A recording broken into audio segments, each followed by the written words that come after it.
नमस्कार। 8 से 9 मई 2025 की मध्य रात्रि को पाकिस्तानी सेना ने सैन्य बुनियादी ढांचे को निशाना बनाने के इरादे से पूरी पश्चिमी सेना पर भारतीय वायु क्षेत्र का कई बार उल्लंघन किया। यही नहीं बल्कि पाकिस्तानी सेना ने नियंत्रण रेखा पर भारी कैलिबर वाले हथियारों से गोलीबारी भी की। अंतर्राष्ट्रीय सीमा और नियंत्रण रेखा पर लेह से लेकर सरक्रीक तक 36 स्थानों पर 300 से 400 लगभग ड्रोनों का इस्तेमाल घुसपैठ का प्रयास करने के लिए किया गया। भारतीय सशस्त्र बलों ने काइनेटिक्स व नॉन काइनेटिक साधनों का उपयोग करके इनमें से कई ड्रोन्स को मार गिराया। इतने बड़े पैमाने पर हवाई घुसपैठों का संभावित उद्देश्य वायु रक्षा प्रणालियों का परीक्षण करना और खुफिया जानकारी इकट्ठा करना था। ड्रोन के मलबे की फोरेंसिक जांच की जा रही है। प्रारंभिक रिपोर्ट्स से पता चलता है कि वे तुर्की के असीस गार्ड सोंगर ड्रोन्स हैं। इसके उपरांत रात में पाकिस्तान के एक सशस्त्र यूएवी ने भटिंडा सैन्य स्टेशन को निशाना बनाने की कोशिश भी की, जिसे पकड़ा गया और उसे निष्क्रिय कर दिया गया। पाकिस्तानी हमले के जवाब में पाकिस्तान में 4 हवाई रक्षा स्थलों पर सशस्त्र ड्रोन्स लॉन्च किए गए। इनमें से एक ड्रोन एडी रडार को नष्ट करने में सक्षम रहा। पाकिस्तान ने जम्मू कश्मीर के तंगधार, उरी, पुंछ, मेंढर, राजौरी, अखनूर और उधमपुर में भारी कैलिबर आर्टिलरी गन और सशस्त्र ड्रोन्स का उपयोग करके नियंत्रण रेखा के पार गोलीबारी भी की, जिसके परिणाम स्वरूप भारतीय सेना के कुछ जवान हताहत हुए और घायल हुए। भारतीय जवाबी कार्रवाई में पाकिस्तानी सेना को भी बड़ा नुकसान पहुंचाया गया। इसके अलावा पाकिस्तान का गैर जिम्मेदाराना व्यवहार फिर से सामने आया। 7 मई 2025 को रात 8:30 बजे एक असफल अकारण ड्रोन और मिसाइल हमला करने के बावजूद पाकिस्तान ने अपना नागरिक हवाई क्षेत्र बंद नहीं किया।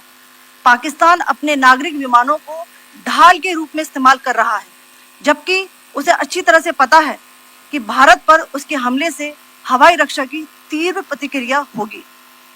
यह भारत और पाकिस्तान के बीच अंतर्राष्ट्रीय सीमा के पास उड़ान भरने वाले अंतर्राष्ट्रीय उड़ानों सहित नागरिक विमानों के लिए सुरक्षित नहीं है।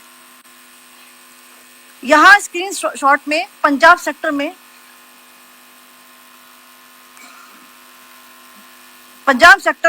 हाई एयर डिफेंस अलर्ट स्थिति के दौरान एप्लीकेशन फ्लाइट रडार 24 का डेटा दिखाया गया है। जैसा कि आप देख रहे हैं यहाँ पर भारतीय पक्ष का हवाई क्षेत्र घोषित बंद के कारण नागरिक हवाई यातायात से पूरी तरह से रहित है। कराची और लाहौर के बीच के हवाई अड्डे मार्ग पर नागरिक एयरलाइंस उड़ान भर रही है। हाई अलर्ट किया गया है विमान फ्लाइनेस एविएशन का एयरबस 320, जैसा कि आप यहाँ देख रहे हैं, जो कि शाम को 5:50 बजे दमम से शुरू हुआ और रात को 9:10 बजे लाहौर में उतरा। ये सारा डिटेल्स आप यहाँ देख रहे हैं, ये डिटेल्स यहाँ लिखा हुआ है। Can you see this?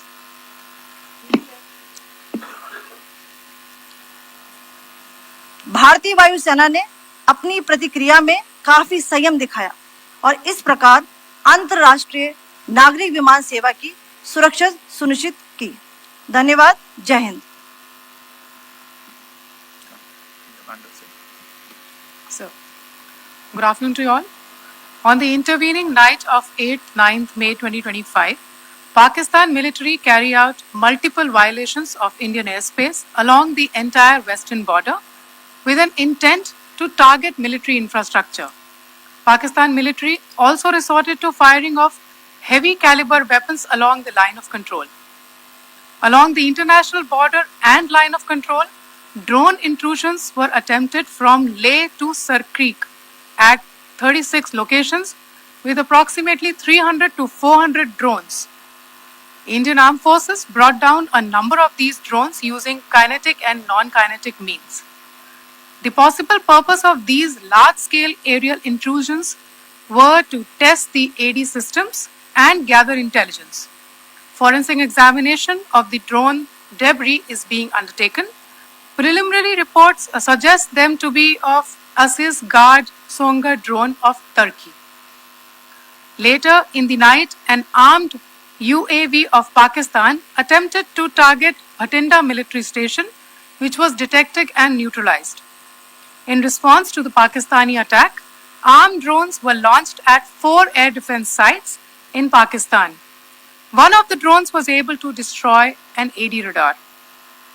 Pakistan also carried out artillery shelling across the line of control using heavy caliber artillery guns and armed drones at Tangdhar, Uri, Poonch, Mendhar, Rajouri, Akhnur and Udhampur in Jammu and Kashmir area, which resulted in some losses and injuries to Indian Army personnel. Pakistan Army also suffered major losses in Indian retaliatory fire. Additionally, Pakistan's irresponsible behavior again came to fore. Pakistan did not close its civil airspace despite it launching a failed unprovoked drone and missile attack on 7th May at 8:30 hours in the evening. Pakistan is using civil airliners as a shield, knowing fully well that its attack on India would elicit a swift air defense response. This is not safe for the unsuspecting civil airliners, including the international flights which were flying near IB between India and Pakistan. The screenshot we just showed and we shall share with you, it shows the data of the application Flight Radar 24 during a high air defense alert situation in the Punjab sector. As you have seen, the airspace on the Indian side is absolutely devoid of civil air traffic due to our declared closure. However, there are civil airlines flying the air route between Karachi and Lahore. Amongst the other civil aircraft that you can see, we have highlighted an aircraft which is Airbus 320 of Flynas Aviation, which was originated from Dammam at 1750 hours and landed later at Lahore at 2110 hours in the night. Indian Air Force demonstrated considerable restraint in its response, thus ensuring safety of international civil carrier.